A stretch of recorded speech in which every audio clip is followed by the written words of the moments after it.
start making a few Facebook videos because I realized that um, when you put a video up on a YouTube video on Facebook, it doesn't really get the sort of exposure that you would expect it to. So I wanted to cover a few points. So in this video, what I wanted to cover was atheism and doubts. So what I'm referring to here is atheists who have doubts about atheism. And to an atheist that actually has doubts about atheism, I say that's normal. You are bound to have doubts about atheism because atheism is such a position that you cannot actually justify it. Since you cannot justify it, you cannot really have certainty. God says in the Quran about people like this who have this sort of idea about creation. God says, were they created from nothing? Were they the creators of themselves? Did they create the heavens and the earth? Rather, they are not certain. So Allah, the Creator, He points out that atheists will never have certainty. They'll never be sure. And of course, there's a reason for that. And the reason for that is that their position is wrong. So how can you have certainty if you're wrong? If you obviously try and justify it, you won't be able to justify it. So atheists having doubts is normal. And I think one of the ways that atheists cover up their doubts is by having this continuous dialogue with people who believe in God, by challenging them, by writing books against them, by reading books about atheism. And I remember a few years ago when I went to the World Atheist Convention in Ireland, 2011. Oh, wow, 8 years ago now. I remember thinking there were all these atheists from across the world that were traveling, staying in hotels, traveling all the way from God knows where, right, to come to this conference and listen to other atheist speakers. Now, why, if you don't say believe in fairies, okay, you don't believe in fairies. You don't read books about why fairies don't exist. You don't attend conferences about fairies not being real. You wouldn't do that. Why wouldn't you do that? Because it makes no difference to you. You've got better things to do in life, like survival and reproduction. Why would you spend your time, energy, effort, passion on atheism, on talking about atheism, on communicating atheism, which was one of the topics of the conference, which, funnily enough, at that time, Aaron Ra was speaking about. So, you atheists, you do actually have doubts about your worldview. You try and cover up these doubts by continuously debating against religious people, challenging God.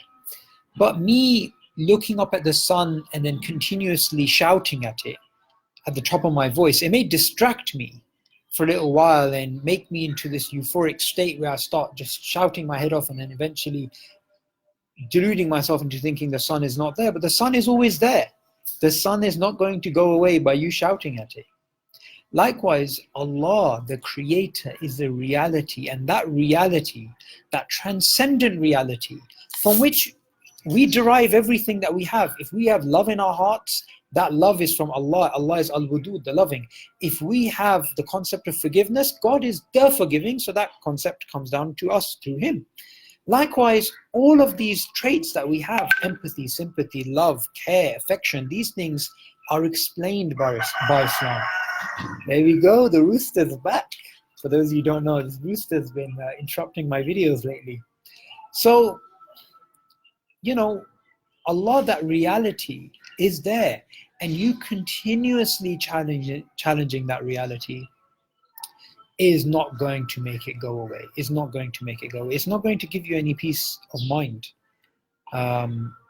Being in the state of atheism, you're always going to be in a state of uncertainty. You're always going to be unsettled. You're always going to be confused. And human beings, the way Allah has created us is that we search for the truth and we want to be certain in that truth. And for you guys, you're obviously upon falsehood and you can never be certain about it. So there are atheists who doubt atheism, who openly speak about it, who openly say stuff like, they have a fear of hell, or they have a fear of death, and maybe if they're wrong. That rooster. So, you're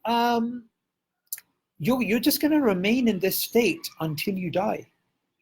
And when you're on your deathbed, right now you have these atheists and these atheist YouTubers who are like young and good looking and making videos and going around in conferences and staying in hotels, and but if you just imagine these people near the end of their life, right? Imagine these big YouTubers, big YouTube atheists like Matt Dillahunty, Rationality Rules, Cosmic Skeptic, Godless Cranium, whatever. There's loads of them. When they're at the end of their life and they're on their deathbed and they have, say, cancer, and they have a few days to live, and they're in palliative care, and they're just coming to the end of their life, what they're going to be thinking about? Are they going to be certain about atheism, or are they going to be as uncertain as they are now?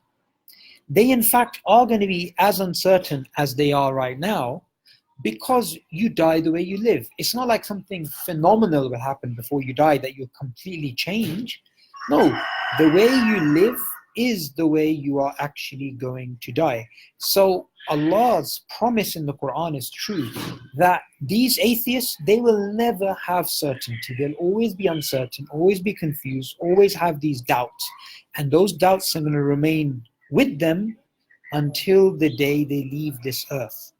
And then Allah in the Quran again and again mentions about the people of the hereafter. This life, Allah has allowed us to be believers or disbelievers. Allah says in the Quran, the truth is from your Lord.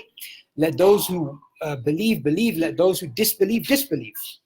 Yet, what's going to happen on the day of judgment is when Allah's punishing these people, Allah's going to say, do you not see?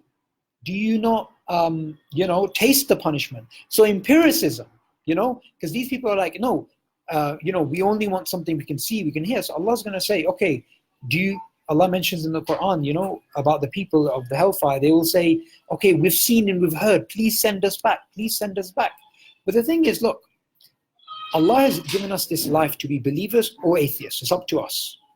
Now, the test is such in this life that anybody who's sincere, they will see the truth of Islam, the truth of God, as clear as day, as clear as the sun. For those who don't want to believe, God will misguide them because they don't want to believe, because they turned away from God. So fundamentally, if you want certainty, you will only ever get certainty through the message of Islam. I hope you enjoyed this short video, and I'm hoping to make a few more short videos, inshallah. And we'll also have the guest Rooster interrupting when he feels like it. Assalamu alaikum. आ गए चीजें? क्या बंद है? बिजली नहीं है? मैं